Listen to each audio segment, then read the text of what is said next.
আমার প্রিয় মা বোন, এবার আপনাদের উদ্দেশ্যে আমি কোরআন এবং হাদিসের আলোকে 11টি বিশেষ নাসিহা পেশ করতে চাই, যেগুলো আপনাদের জীবনকে আলোকিত করবে, দুনিয়াতে আপনাদেরকে মর্যাদার আসনে আসীন করবে, আর আখিরাতে আল্লাহ তাআলার কাছে আপনারা প্রিয় বান্দী হিসেবে উপস্থাপিত হবেন।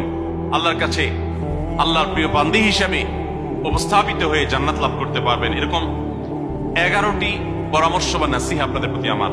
নাম্বার 1, কোরআন এবং হাদিসের জ্ঞান অর্জন করা। এটা সকল পুরুষ এবং নারী সকলের জন্য ফরজ। কোরআন এবং হাদিসের জ্ঞান অর্জন করা আমাদের জন্য ফরজ।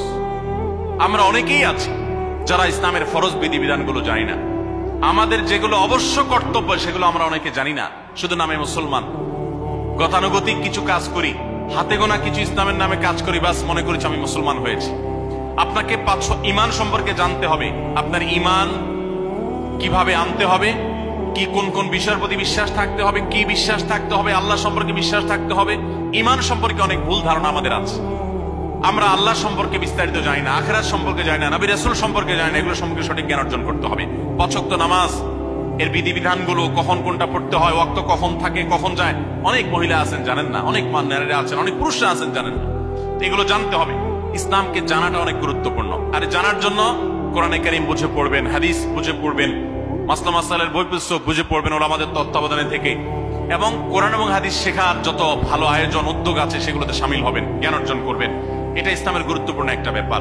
জ্ঞান অর্জন যদি না করেন তাহলে আপনি ইসলামের কোনো কাজ করতে পারবেন। ইসলামের সবকিছুর আগে হলো জ্ঞান অর্জন করা। সবকিছুর আগে ইসলাম সম্পর্কে ইলম অর্জন করতে হবে, কোরআন হাদিসের নলেজ অর্জন করতে হবে। নাম্বার 2, 5 ওয়াক্ত নামাজ। নবী সাল্লাল্লাহু আলাইহি ওয়াসাল্লাম জান্নাতে, মেয়েদের জান্নাতে যাওয়ার শর্টকাট যে সিলেবাস দিয়েছেন, শর্টকাট যে ওয়ে বলেছেন, 4টা শর্ত দিয়েছেন। এর মধ্যে থেকে একটা হলো 5 ওয়াক্ত নামাজ ঠিকঠাক মতো যদি আদায় করেন।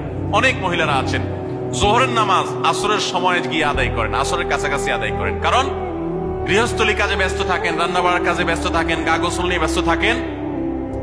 করছি করে এই রান্না বাড়া করা, সবাইকে খাবার দাবার দেওয়া, ছেলে মেয়েকে খাবার দাবার দেওয়া, ঘর ইত্যাদি মোছা ধোয়া, এগুলো করতে করতে, নিজের গোসল টোসল করতে করতে 3টা 3:30 বেজে যায়। অনেক সময় আসর ওয়াক্তের কাছাকাছি গিয়ে তারপর যোহরের নামাজ আদায় করেন। খুবই গর্হিত একটা কাজ। আমার মা বোনরা সতর্ক থাকবেন এ ব্যাপারে, যে নামাজ সময় মতো আদায় করতে হবে। শয়তান আপনাদেরকে একটা ভুল কথা বলে ধোঁকা দেয়, সেটা হলো যে আমি রান্না বাড়া করছি যে পোশাকে, এই পোশাকে কিভাবে নামাজ পড়বো, তাহলে আমি গোসল টোসল করে একটা নামাজ পড়বো। আর গোসল তো আর সহজে করা হয় না। রান্না বাড়ার পরে সবাই বাড়ায় খাওয়াই দেওয়া, এরপরে ঘর দুয়ার পরিষ্কার করা, এরপরে সব কাজ শেষে গোসল করা, তারপরে গোসল করে এসে নামাজ পড়া। এসব করতে করতে শয়তান আপনার নামাজটা অনেক পিছায়া দেয়। মনে রাখবেন, আপনি যে পোশাকে কাজ করতেছেন ওই পোশাকে যদি দুর্গন্ধ না থাকে, খারাপ না থাকে, ভালো পোশাক হয়, তো ওই পোশাকে আপনি নামাজ পড়তে পারবেন। দুর্গন্ধ থাকলেও শরীরকে ফ্রেশ করার ব্যবস্থা আছে, আপনি ফ্রেশ করে আপনি নামাজে দাঁড়ায় যাবেন। এরপর নামাজ পড়ে বাকি কাজ করবেন। কাজকে বলবেন না যে নামাজকে বলবেন না যে আমার অনেক কাজ আছে, এগুলো শেষ করে নামাজ পড়বো। শয়তান আমাদেরকে ধোঁকা দেয়। এজন্য মা বোনরা 5 ওয়াক্ত নামাজ সময় মতো আদায় করবেন, ঠিকঠাক মতো আদায় করবেন। অনেক মা বোনরা আপনারা নামাজ পড়েন, নামাজ হয় না। বাংলাদেশে বেশিরভাগ মহিলাদের, নারীদের মধ্যে একটা ভুল আছে নামাজ প্রসঙ্গে, সেটা হলো যে নামাজের মধ্যে সতরটা ভালো করে ঢাকেন না। সতর কি? মেয়েদের নামাজের মধ্যে মুখমণ্ডল ছাড়া, 2 হাতের কবজি ছাড়া তাদের মাথা থেকে পা পর্যন্ত পুরো শরীর তারা ঢেকে রাখবে। আজকাল নামাজের ওড়না পাওয়া যায়, এই ওড়নাগুলো পরলে এই মুখমণ্ডল ছাড়া 2 হাত এক সহকারে ঢাকা থাকে, এভাবে ঢেকে রাখতে হবে। আপনি যদি নামাজ পড়েন, আপনার গলা দেখা যায়, আপনার কাঁধের কিছু অংশ দেখা যায়, চুল দেখা যায়, আপনার হাতের কনুই দেখা যায়, তাহলে সেক্ষেত্রে কিন্তু আপনার নামাজ হবে না। যদি আপনার পুরো নামাজ জুড়ে এরকম খালি থাকে এগুলো, তাহলে নামাজ হবে না। অনেক বোনরা এটা জানেন না, তাহলে নামাজটা ঠিকঠাক মতো পড়তে হবে। জান্নাতে যাওয়ার জন্য এটা পূর্ব শর্ত। নাম্বার 2। নাম্বার 3, রমজান মাসে রোজা রাখা। রোজা রাখার ক্ষেত্রে আলহামদুলিল্লাহ মা বোনরা রাখেন সাধারণত, কিন্তু রোজা রেখে গীবত, মিথ্যা, শেকায়েত, মানুষের পেছনে সমালোচনা করা, এগুলো করলে গীবত নষ্ট হয়ে যায়, মুখ খারাপ করা, এগুলো করলে রমজান নষ্ট হয়ে যায়, রোজা নষ্ট হয়ে যায়। এগুলো করা যাবে না, এগুলোতে বেঁচে থাকতে হবে। সেই সাথে অনেক মা বোন আছেন, একটু সন্তান গর্ভে আসছে কিন্তু সন্তান দুধ কিংবা সন্তান দুধ পান করে, এই অজুহাত দিয়ে তিনি দেখা যায় যে রমজানের রোজা ঠিক মতো রাখেন না। এটা ভুল। বরং সামান্য একটু ঠুনকো অজুহাতে রমজানের রোজা বাদ দেওয়া যাবে না। যতক্ষণ পর্যন্ত শক্তি সামর্থ্য আছে রমজান রোজা ঠিক মতো রাখতে হবে। নাম্বার 3। 4 নম্বর হলো স্বামীর আনুগত্য করা। আমি সবসময় বলি এটা হলো মহিলাদের জন্য তিতা করল্লার আমল। তিতা করল্লা দিয়ে জুস বানায় খাওয়ানো, এটা যেরকম কষ্টের কাজ মানুষের জন্য, ঠিক একইভাবে মহিলাদের জন্য স্বামীর কথা শোনাটা এরকম কষ্টের কাজ। অনেক মহিলা আছে নামাজ পড়তে রাজি আছি, রোজা রাখতে রাজি আছি, তাসবিহ তাহলিল করতে রাজি আছি, কোরআন পড়তে রাজি আছি, মগর পুরুষের স্বামীর কথা শুনবো না। কেন তার কথা শুনবো কেন? আমি কি কম বুঝি? এই মানসিকতা আজ পশ্চিমা অপসংস্কৃতির যে ছোঁয়া আমাদের সমাজে এসেছে, লেগেছে, এটার কারণে আমাদের মা বোনদের মধ্যে তৈরি হয়েছে। এটা কখনো আমাদেরকে সুখী করতে পারে না। একটা ছোট মুদি দোকানেও একজনকে দায়িত্বশীল মানতে হয়, একজন মালিক হয়, আরেকজন অধীনস্থ হয়, একজন ম্যানেজার হয়, আরেকজন তার কর্মী হয়। এতটুকু চেইন অফ কমান্ড যদি ঠিক না থাকে, তাহলে একটা ছোট দোকানও সুশৃঙ্খল ভাবে চলতে পারে না, সেটাও বিশৃঙ্খল হয়ে যাবে। তাহলে একটা সংসার, একটা পরিবারে একজনকে মুরব্বী না মানলে কিভাবে সেটা চলতে পারে? অবশ্যই একজন নারী তার স্বামীকে অভিভাবক মানবেন, মুরব্বী মানবেন, তাকে মেনে চলবেন। শুধু ইসলামই বলে নাই, পশ্চিমা দুনিয়ার মানুষরাও স্বীকার করে। সাবেক মার্কিন প্রেসিডেন্ট বারাক ওবামার একটা আত্মজীবনীমূলক লেখা ধারাবাহিকভাবে বাংলাদেশে একটি জাতীয় গণমাধ্যমে প্রকাশ হয়েছে অনেক বছর আগে, আমি পড়েছি। সেখানে তিনি পরিষ্কার করে বলেছেন যে আমার দাদি নানীরা পারিবারিক জীবনে যতটা সুখী ছিল, এখন আমাদের স্ত্রী, আমাদের মেয়েরা ততটা সুখী না। অথচ তাদের এত বেশি শাড়ি চুড়ি, এত বেশি সাজগোজ, এত বেশি সুখ সমৃদ্ধির উপকরণ ছিল না আজকের মেয়েদের যতটা আছে। পারিবারিক শান্তি তখন যতটা ছিল, এখন তার ধারে কাছেও নেই। এর অন্যতম কারণ হলো এটি যে আমরা পশ্চিমা অপসংস্কৃতির ছোঁয়ায় পড়ে শয়তান আমাদেরকে অতিরিক্ত স্বাধীনতার নাম দিয়া আমাদেরকে বলগাহীন স্বাধীনতার পথে নিয়ে গেছে, যেটা আমাদের ধ্বংস ডেকে এনেছে। এজন্য একজন গার্ডিয়ান, একজন অভিভাবক পরিবারে থাকতে হবে, তাকে মানতে হবে। আপনি নারী হিসাবে আপনার স্বামীটাকে যদি মনে হয় একটু বোকা কিসিমের, সে বুঝে না, আপনি অবশ্যই ডেফিনেটলি আপনি তাকে বোঝাবেন, আপনি তাকে আপনার মতামত বলবেন, তারও কর্তব্য আপনার মতামত গ্রহণ করা। কিন্তু এর মানে এই না যে আপনি তাকে ডিনাই করবেন, পাত্তা দিবেন না, অবজ্ঞা করবেন, তার কাছে জিজ্ঞেস করা ছাড়া যে দিক সেদিক যাবেন, যা খুশি তা করবেন, এটা উচিত না। আপনার জান্নাতে যাওয়ার প্রয়োজনে ওই যে তিতা করল্লা বলেছি, সে যদি কোনো দিক থেকে তাকে মানতে আপনার কষ্ট হয়, আপনার থেকে সে পিছিয়ে আসে বুদ্ধিতে জ্ঞানে, তারপরে একটু কষ্ট করে ঢোক গিলেন, দুনিয়াতে বড় করবেন, আখিরাতে বড় করবেন। অনেক সময় দেখা যায় পুরুষতান্ত্রিক সমাজে আমাদের দেশে দেখা যায় যে পুরুষদের নানা অনাচারে মেয়েরা অতিষ্ঠ হয়। একটু সবর করেন, সন্তান সন্ততি বড় হবে, তখন আর পুরুষের এই সমস্ত জুলুম থাকবে না, পুরুষ তখন দৌড়ের উপরে থাকবে।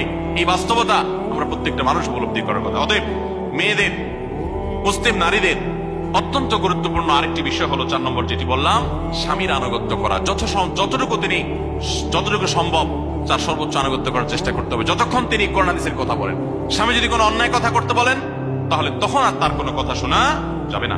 নাম্বার 5, একজন মুসলিম নারীর জন্য তার ইজ্জতের হেফাজত অত্যন্ত গুরুত্বপূর্ণ ব্যাপার। এমন একটা সমাজে আমরা বসবাস করতেছি, পাঠ্য বইয়ে শিক্ষার নামে আমাদের সন্তানদের চরিত্র নষ্ট করে দেওয়া হচ্ছে, বিবাহ বহির্ভূত সম্পর্ক করতে তাদেরকে উস্কানি দেওয়া হচ্ছে, শিক্ষার নামে কুশিক্ষা দেওয়া হচ্ছে, যার কারণে আমার সন্তান নষ্ট হয়ে যাচ্ছে। এই জন্য আমি বলি, এমন যুবক, এমন যুবতী আজকাল সোনার হরিণ হয়ে গেছে। হাজারে 2-4 জন 10 জন যুবক পাওয়া যাবে কিনা সন্দেহ, যেই যুবক বুকে হাত রেখে বুক টান টান করে আল্লাহ শুকরিয়া আদায় করে বলতে পারবে তার যৌবনে কোনো হারাম স্পর্শ সে করে নাই, কোনো হারামের কাছে সে যায় নাই, তার চরিত্রকে সে হেফাজত করেছে, কোনো গুনাহে সে লিপ্ত হয় নাই, এরকম কথা বলার মতো যুবক খুব বেশি নাই আমাদের সমাজে। ধ্বংস করে ফেলা হয়েছে বিনোদনের নামে, শিক্ষার নামে, নানা নামে। এগুলো আমাদের দেশের সংস্কৃতি ছিল না। এদেশের মুসলমান তো বটে, এদেশের হিন্দুরাও পারিবারিক এই বন্ধনের মধ্যে থেকে তারা তাদের চরিত্রকে হেফাজত করে, বৈবাহিক সম্পর্ক ছাড়া কোন প্রকার সম্পর্কের মাধ্যমে তাদের যৌন আকাঙ্ক্ষাকে মেটায় না। এটা এদেশের মাটির, এদেশের কালচার, এদেশের মানুষের কালচার, এদেশের সকল ধরনের মানুষের কালচার। কিন্তু এদেশের সেই সংস্কৃতিকে ধ্বংস করে দেওয়া হচ্ছে ছোট ছোট বাচ্চাদের বইয়ে এই বিবাহ বহির্ভূত সম্পর্কের কথা বলে। এই জন্য সচ্চরিত্র এখন সোনার হরিণ হয়ে গেছে। নবী সাল্লাল্লাহু আলাইহি ওয়াসাল্লাম বলেছেন, মাইয়াজমান লি মা বাইনা লিহিয়াইহি ওয়া মা বাইনা রিজলাইহি আতমান লাহুল জান্নাহ।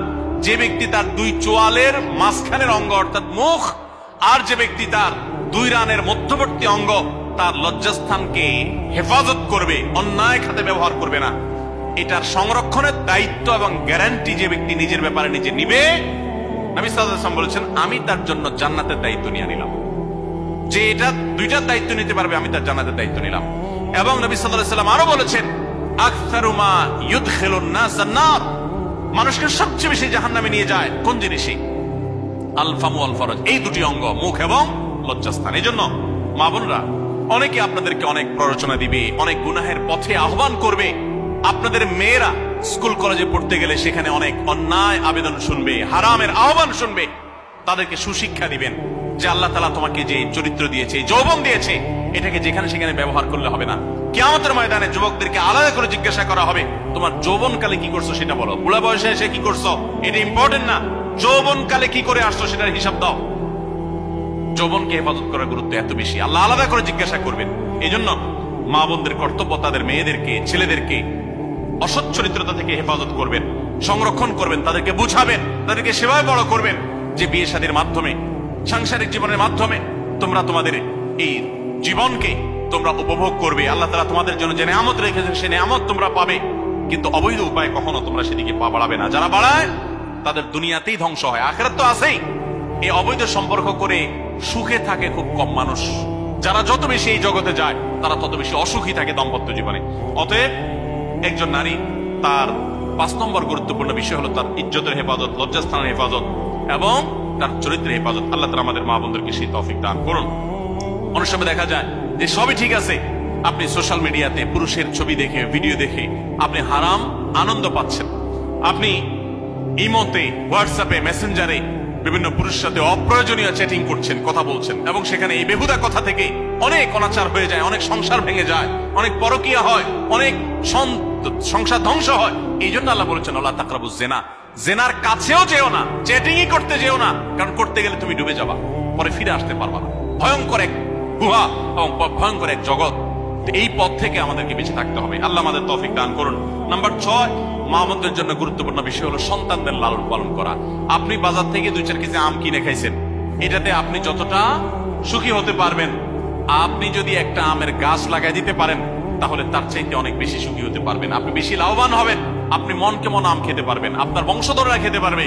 নিজে আমল তো করবেনই মায়েরা, বোনেরা, পাশাপাশি সন্তানদেরকে যদি আল্লাহ ভীরু বানান, মুত্তাকি বানান, পরহেজগার বানান, কোরআন হাদিস শিখান, তাদেরকে যদি পর্দা শিখান, তাদেরকে যদি চরিত্র হেফাজত শিখান, তাদেরকে যদি ভালো মানুষ বানানো শিখান, তাহলে আপনি আম গাছ লাগানোর মতো ফলের গাছ লাগাই গেলেন, সওয়াবের গাছ লাগাই গেলেন। দুনিয়া থেকে চলে যাবেন, নেক সন্তানের আমল যেগুলো আপনি শিখাই দিয়ে গেছেন এগুলোর সওয়াব আপনি পেতে থাকবেন।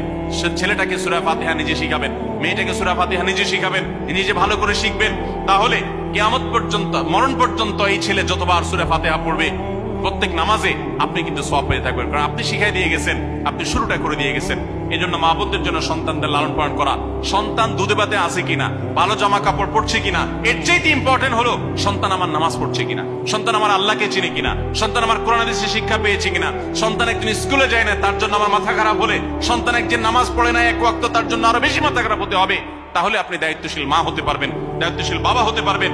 মনে রাখবেন নবী সাল্লাল্লাহু আলাইহি ওয়াসাল্লাম বলেছেন প্রত্যেকটা শিশু জন্মগ্রহণ করে ভালো মানুষ হয়ে, কেউ জন্মগতভাবে খারাপ হয় না, ডাকাত হয়ে জন্মায় না, তবে তার মা বাপ তাকে নষ্ট করে।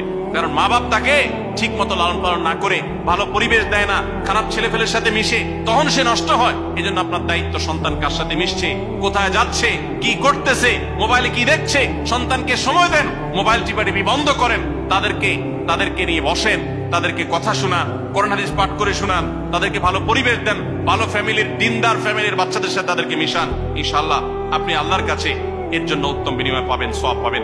নাম্বার 7, মা বোনরা বিশেষ করে আপনাদের জন্য গুরুত্বপূর্ণ হলো কৃতজ্ঞতা আদায় করবেন। পুরুষদের জন্য গুরুত্বপূর্ণ, কিন্তু মা বোনদের জন্য বিশেষ গুরুত্বপূর্ণ এই জন্য যে নবী সাল্লাল্লাহু আলাইহি ওয়াসাল্লাম বলেছেন, তিনি জাহান্নামে নারীদেরকে যে দেখেছেন, তাকে যে দেখানো হয়েছে মেরাজে, যে প্রচুর সংখ্যক নারীরা জাহান্নামে, এর অন্যতম একটা কারণ ছিল নেয়ামতের নাশকরি করা। পুরুষদের মধ্যেও নাশকরির কারণে বহু পুরুষ জাহান্নামে যাবে।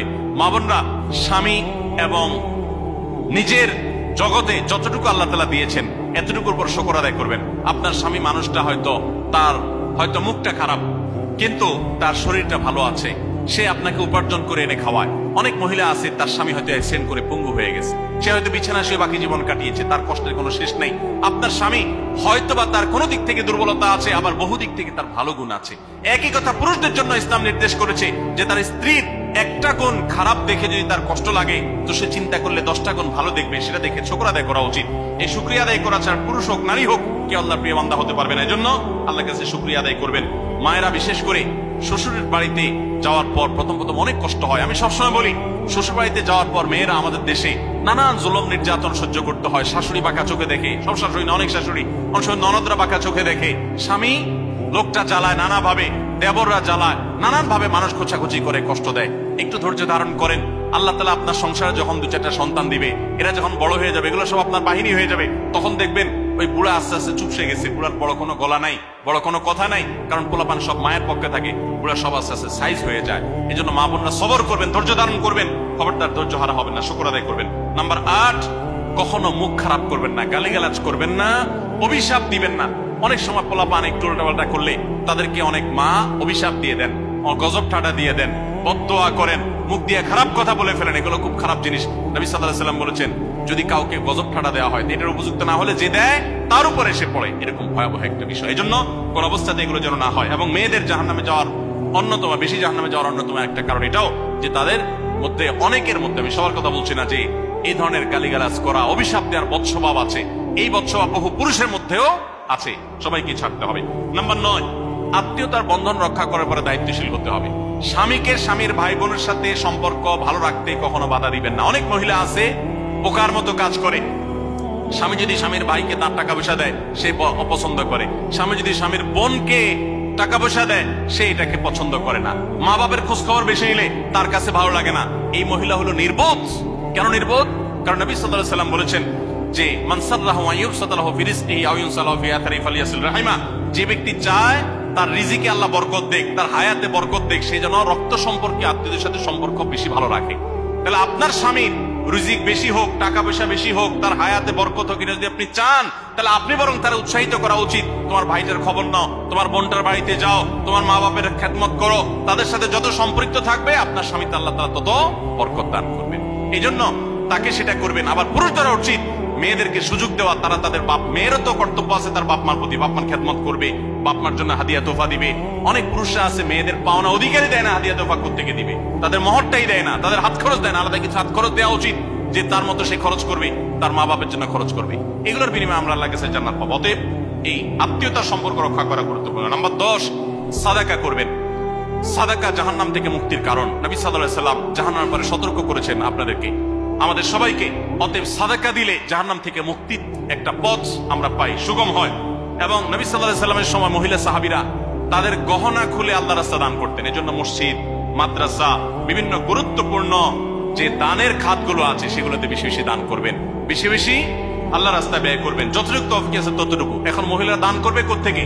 পুরুষরা মহরের টাকাই পরিশোধ করে না, বেচারে দান করবে কোত্থেকে? এই জন্য পুরুষরা দায়ী হবে, এবং মহিলারাও তাদের মহরের টাকা যেন অনাদায় না থাকে, তারা যেভাবে চেষ্টা করলে হয় সেভাবে চেষ্টা করবেন, এবং তাদের হাত খরচ আলাদা দেওয়া উচিত, এবং তারা পর্দার মধ্যে থেকে তাদের মতো উপার্জনও করতে পারেন, সেটাও শরীয়ত তাদের জন্য সুযোগ রেখেছে। যেভাবে হোক তারাও সাদাকার চেষ্টা করবেন।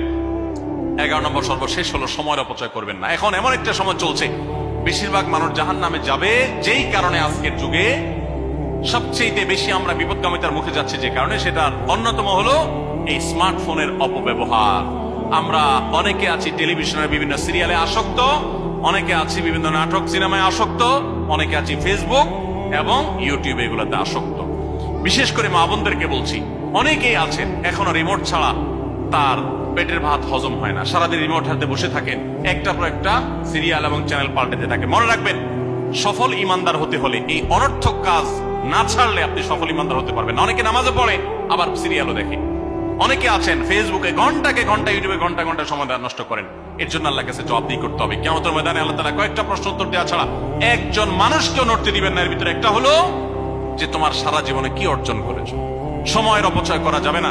সময় হলো জীবনের সবচেয়ে মূল্যবান সম্পদ। অতএব আল্লাহ তাআলা আমাদের সবাইকে জীবনের এই অমূল্য সম্পদ সময়কে সংরক্ষণ করার তৌফিক দান করুন। মা বোনরা, আপনাদেরকে আমি আল্লাহর ওয়াস্তে উপদেশ করতেছি, যারা বদভ্যাস আছে ফেসবুক ইউটিউবে ঘন্টা ঘন্টা পড়ে থাকা, প্রয়োজনে এগুলো সব ডিলিট করে দেন মোবাইল থেকে। প্রয়োজনে আপনি এই মোবাইল বিক্রি করে বাটন ফোনে চলে যান। নিজের বদভ্যাসকে নিয়ন্ত্রণ করতে না পারলে প্রথমে চেষ্টা করেন, এরপর না পারলে প্রয়োজনে বাদ দিয়ে দেন। আল্লাহর জন্য যদি ত্যাগটা করেন, কিয়ামতের মাঠে বলতে পারেন, আল্লাহ গুনাহ থেকে বাঁচার জন্য, তোমাকে খুশি করার জন্য আমি স্মার্টফোন পর্যন্ত রাখি নাই, বাটন ফোনে চলে গেছি। আল্লাহ তাআলা খুশি হবেন ইনশাআল্লাহ বিইذنিল্লাহ। বহু মায়েরা তাদের সন্তান নষ্ট হয়ে যাচ্ছে এই মোবাইলের আসক্তি, সিরিয়ালের আসক্তির কারণে। তাদের স্বামীর সাথে সম্পর্ক নষ্ট হয়ে যাচ্ছে এই সমস্ত আসক্তির কারণে। অনেক গুনাহের পথে তারা চলে যাচ্ছেন এই সমস্ত আসক্তির কারণে। এই জন্য এগুলোকে নিয়ন্ত্রণ না করলে আপনি কখনো নেককার হতে পারবেন না। আপনার সন্তানকে মোবাইল দেখে খাওয়াবেন না, আমি আমার সন্তানকে মোবাইল দেখে খাওয়াই না। আমরা সব জায়গায় বলি মোবাইল দেখা, কার্টুন দেখায়, মোবাইল দেখায় বাচ্চাকে খাওয়াবেন না। বাচ্চা কাচ্চা এখন ক্রেজি হয়, আতপাগল কিসিমের হয়, জিদি হয়, বদমেজাজি হয়, ভাঙচুর করে। কেন হয়? কারণ সারাদিন আপনি ওরে মোবাইলে কি দেখান? কার্টুন দেখান। কার্টুন মানে কি? মার মার, কাট কাট, হ্যাঁ, সবকিছু ধ্বংস করে ফেলা, গুলি করা, বোমা মারা, হ্যাঁ, সাপ হয়ে সব খেয়ে ফেলা, এটাই তো। এগুলো বাচ্চাদেরকে ক্রেজি করে, বাচ্চাদেরকে মানসিকভাবে অসুস্থ করে, ধ্বংস করে দেয়। তাদেরকে ফিজিক্যাল খেলাধুলা, শারীরিক ভাবে করতে পারে এরকম খেলাধুলার ব্যবস্থা করেন, দৌড়াদৌড়ি করার ব্যবস্থা করেন। বাচ্চারা সুস্থ থাকবে, ভালো থাকবে। মোবাইল থেকে তাদেরকে বাঁচান, টেলিভিশন থেকে তাদেরকে বাঁচান, এবং কার্টুন থেকে, ভিডিও গেমস থেকে তাদেরকে বাঁচান। না বাঁচাতে পারলে আপনার দুনিয়া আখিরাত সব ধ্বংস হয়ে যাবে। অতএব আজকের মাহফিল থেকে আসুন, প্রতিজ্ঞা করি যে আমরা সময় নষ্ট করব না, সময়ের অপচয় করব না, প্রয়োজন ছাড়া মোবাইল হাতাহাতি ঘাটাঘাটি করব না, ঘন্টায় ঘন্টা মোবাইলকে সময় দিব না। অনেক মেয়েরা আছেন, অনেক পুরুষরা আছেন, এই একটি অপকর্মের কারণে তার শিক্ষা জীবন ধ্বংস হয়ে যায়, চাকরি নষ্ট হয়ে যায়, ব্যবসা লাডে উঠে, মা বাবার সাথে সম্পর্ক নষ্ট হয়, স্বামী স্ত্রীর সম্পর্ক নষ্ট হয়, সাংসারিক জীবন ধ্বংস হয়ে যায়, সবকিছু ধ্বংস হয়ে যায় শুধু এই মোবাইল ফোনের অনিয়ন্ত্রিত ব্যবহার করার কারণে। যারা মোবাইলকে নিয়ন্ত্রণ করতে পারেন না, ডাইরেক্ট হয়ে গেছেন, সারাক্ষণ হাতে মন চায়, তারা একটা শক্ত সিদ্ধান্ত নেন, প্রয়োজন আমি স্মার্টফোন বিক্রি করে দিব। 6 মাস 8 মাস, আপনি কিছুদিনের জন্য, 1 বছরের জন্য বাটন ফোনে চলে যান, এরপর আবার ব্যাক করলে আশা করা যায় আল্লাহ আপনাকে হেফাজত করবেন। এবং ইসলামের নাম দিয়ে, অনেকে বলে আমি ইউটিউবে ওয়াজ শুনি, ফেসবুকে ওয়াজ শুনি, ওয়াজের নাম দিয়া আপনি যে কি করেন কি না করেন সেটা আপনার আরশের মালিক সবই জানেন। অতএব যে ওয়াজ শুনতে গিয়ে আপনার আকাম কুকাম করা লাগে, খারাপ জিনিস দেখা লাগে, ওই ওয়াজ শোনার কথা আপনাকে ইসলাম বলে নেই। আল্লাহ তাআলা আমাদের সবাইকে সবগুলো বিষয় আমল করার তৌফিক দান করুন। আমরা আবারও বলছি, আজকে আমাদের মা বোনদেরকে লক্ষ্য করে বিশেষ করে যে 11টি করণীয় আপনাদের জীবনকে সোনালী জীবনে পরিণত করতে পারে, আপনাদের জীবনটাকে সমৃদ্ধ করতে পারে, সুখী করতে পারে, এবং আল্লাহর কাছে আপনাদেরকে জান্নাতের উপযুক্ত করবে। কিয়ামতের ময়দানে সুন্দর হাসি, সুখের হাসি, তৃপ্তির হাসি আপনাদেরকে হাসাবে ইনশাআল্লাহ। সেই 11টি নসিহা, সেই 11টি বিষয়ের প্রথমটি হলো কোরআন এবং হাদিসের জ্ঞান অর্জন করবেন। অনেক ভালো ভালো বই আছে কোরআন হাদিস ভিত্তিক, সেগুলো পড়বেন। দিন শিক্ষার যত আয়োজন আছে সেগুলোর সাথে সম্পৃক্ত হবেন। অনলাইনে অনেক কোর্স করা যায়, সেগুলোতে আপনি সম্পৃক্ত হতে পারেন। যেভাবে হোক আপনাকে কোরআন হাদিসের কথা জানতে হবে। আল্লাহ কি বলেছেন, রাসূল সাল্লাল্লাহু আলাইহি ওয়াসাল্লাম কি বলেছেন, মাসালা মাসাইল কখন কি করা উচিত, কোরআন হাদিসে কি বলা আছে, এগুলো জানতে হবে। আপনাকে যতটুকু সম্ভব জানার চেষ্টা করবেন। নাম্বার 2, 5 ওয়াক্ত নামাজ সঠিকভাবে আদায় করবেন, সময় মতো আদায় করবেন। জোহরের ওয়াক্ত বাসার কাজ কাম শেষ করে গোসল করে একেবারে 3টার দিকে একসাথে পড়বো, এটা করা যাবে না, বরং সময় মতো আদায় করতে হবে। এবং মেয়েদের যে সতর, এই সতর ঢাকার পরে সতর্ক থাকতে হবে। পুরো শরীর, মুখমণ্ডল ছাড়া যেন ঢাকা থাকে, চুল, গলা, হাতের গোছা, কনুই, এগুলো যেন দেখা না যায়, খেয়াল রাখতে হবে। এবং নামাজ ধীরে ধীরে পড়তে হবে। অনেক মহিলা অনেক দ্রুততার সাথে নামাজ পড়েন, এবার পড়লে হবে না। নাম্বার 3, রমজানের রোজা ঠিক মতো রাখতে হবে, যথাযথভাবে রাখতে হবে। রোজা রেখে কি বল শেখায়, মিথ্যা, গালমন্দ, এগুলো করা যাবে না। নাম্বার 4, স্বামীর আনুগত্য করতে হবে। নিজের কাছে খারাপ লাগলেও একটু সবর করতে হবে, যতক্ষণ পর্যন্ত স্বামী ন্যায়সঙ্গত কথা বলে, অন্যায় কাজ করতে না বলে, গুনাহের কাজ করতে না বলে, ততক্ষণ তার কথা মানতে হবে। নিজের খারাপ লাগলেও মানবেন, আপনার জান্নাতের প্রয়োজনে, সুশৃঙ্খলার প্রয়োজনে, পারিবারিক শান্তির প্রয়োজনে। ইনশাআল্লাহ আপনি সুখে থাকবেন দুনিয়া এবং আখিরাত উভয় জগতে। নাম্বার 5, নিজের ইজ্জত সম্ভ্রম হেফাজত করবেন। অনলাইনে অফলাইনে কারোর সাথে হারাম সম্পর্ক করবেন না, কোনো গায়ের মানাম পুরুষের সাথে অযথা যোগাযোগ করবেন না, চ্যাটিং করবেন না, এবং সোশ্যাল মিডিয়াতে হারাম জিনিস দেখা থেকে নিজের চোখকে হেফাজত করবেন, বাঁচিয়ে রাখবেন। নাম্বার 6, নিজের সন্তানদেরকে দিন শিখাবেন, তাদেরকে কোরআন হাদিস শিখাবেন, উত্তম ভাবে লালন পালন করবেন, তাদেরকে নামাজ শিখাবেন, মেয়েদেরকে পর্দা শিখাবেন, তারা যেন চরিত্র হেফাজত করে সেই শিক্ষা তাদেরকে দিবেন। উপযুক্ত হওয়ার পর ছেলে মেয়েকে বিয়ে দিবেন, কোনোভাবে যেন হারাম সম্পর্কে না জড়ায় সেজন্য সাবধান থাকবেন। ভালো ফ্যামিলির সাথে তাদেরকে উঠা বসা করাবেন, ভালো শিক্ষা প্রতিষ্ঠানে দিবেন, যেখানে দিলে তার ঈমান আমল হেফাজত থাকবে। নাম্বার 7, আল্লাহ শুকরিয়া আদায় করবেন, বান্দারও শুকরিয়া আদায় করবেন। আল্লাহ যা দিয়েছেন, যতটুকু আছে স্বামীর সংসারে, আলহামদুলিল্লাহ বলতে শিখবেন, আল্লাহ তাআলা বাড়াই দিবেন ইনশাআল্লাহ। নাফরমানি, নাশুকরি করবেন না, তাহলে আপনি নিজেই ক্ষতিগ্রস্ত হবেন, কষ্টের মধ্যে থাকবেন। আর শুকরিয়া আদায় করলে আপনার নিজেরই মানসিক প্রশান্তি হবে, আল্লাহর নিয়ামত বাড়িয়ে দিবেন। নাম্বার 8, কোন প্রকার অভিশাপ গালমন্দ করবেন না, সেটা ছেলে মেয়েকে হোক, সংসারকে হোক, স্বামীকে হোক, কোনো কিছু না, ধৈর্য ধারণ করতে হবে। পুরুষদের জন্য এই কথাগুলো প্রযোজ্য। আর নাম্বার 9, আত্মীয়তার সম্পর্ক রক্ষা করতে হবে, ছিন্ন করা যাবে না। নিজের স্বামীকে তার বাপ, তার বোন, তার মা, তার ভাই, তাদের সাথে সুসম্পর্ক বজায় রাখতে সাহায্য করবেন, বাধা দিবেন না, পারলে আরো সাহায্য করবেন, এতে আপনারই লাভ হবে। আবার স্বামীদেরও উচিত স্ত্রীকে তার পরিবারের সাথে সম্পর্ক বজায় রাখার জন্য সাহায্য করা। মেয়েদের উচিত তাদের মা, তাদের বোন, ভাই, তাদের সাথে আজকাল মোবাইলে যোগাযোগ করা যায়, খোঁজ খবর নিবেন, কথাবার্তা বলবেন। স্বামীর সংসারে আসছেন দেখে বাপের সংসার ভুলে যাবেন, সেটাও যেন না হয় খেয়াল রাখতে হবে। নাম্বার 10, যতটুকু সম্ভব দান সাদাকা করবেন। দান সাদাকা জাহান্নাম থেকে মুক্তির কারণ হয়, সেটার জন্য সাধ্য অনুযায়ী করবেন। পুরুষরা তাদের জন্য এই ক্ষেত্রে হেল্প করবেন, যাতে তাদের মোহর ইত্যাদি দেওয়া, মাসে হাত খরচ কিছু দেওয়া, যাতে তারা সাদাকা করতে পারে। সেই আজকাল দেখা যায় অনেক মেয়েরা টাকা পয়সা পেলে মার্কেটে চলে যাবেন, কি কিনবে এটা নিয়ে অস্থির হয়ে যান। মার্কেটে আপনি যা দরকার হলে যাবেন, কেনা দরকার হলে কিনবেন, কিন্তু দানের জন্য একটা খাত রাখবেন। পারিবারিক সাদাকা বাক্স একটা বাক্স রাখবেন, যে খুচরা টাকা পয়সা বা বিভিন্ন টাকা পয়সা ছেলে মেয়েরা রাখবে, আপনি রাখবেন, উৎসাহিত করবেন। এটা দিয়ে একটা গরিব ফ্যামিলি মুখে হাসি ফোটাবেন, একটা ভালো কাজ করবেন, পারিবারিক ভাবে এরকম দানের ব্যবস্থা করবেন বোনেরা। সর্বশেষ হলো, সময় নষ্ট করবেন না সোশ্যাল মিডিয়াতে। আল্লাহর ওয়াস্তে এটা থেকে নিজেকে বাঁচাবার জন্য সংগ্রাম করেন। যারা এখনো এই রোগ থেকে বাঁচতে পারেন নাই, আল্লাহর কসম করে বলছি, দুনিয়ার জীবনটাই ধ্বংস হবে, অসুখী থাকবেন, অশান্তিতে থাকবেন, আখিরাতের ধ্বংস তো আছেই। অতএব ফেসবুক, ইউটিউব এটা যদি আপনাকে দেখতে হয়, খারাপ কিছু যেন না আসে সেভাবে ফিল্টার করে নেবেন, এবং নিয়ন্ত্রিত নির্দিষ্ট সময়ের বেশি দেখবেন না। 10 মিনিট সকাল দুপুর রাত, এর বেশি বিকাল, আমি এর বেশি দেখবো না। ঘন্টায় ঘন্টা টিপবেন না। অনেক মহিলা আছে স্বামীকে সময় দেওয়ার সুযোগ নাই, সন্তানের দিকে তাকাবার সুযোগ নেই, উনি টেলিভিশন এবং মোবাইলে আসক্ত, এবং এটা আমাদের সমাজকে ধ্বংস করে দিচ্ছে। নিজের খোঁজে নিজে করছে, নিজের পায়ে কুঠারাঘাত করছেন। আল্লাহ তাআলা আমাদের সবাইকে এই সব বিষয়গুলোকে মেনে চলে, এই 11টা পয়েন্টকে মেনে চলে আমাদের মা বোনদের জীবনকে সমৃদ্ধ করার তৌফিক দান করুন। আমাদের সবাইকে আল্লাহ তাআলা আমল করার তৌফিক দান করুন।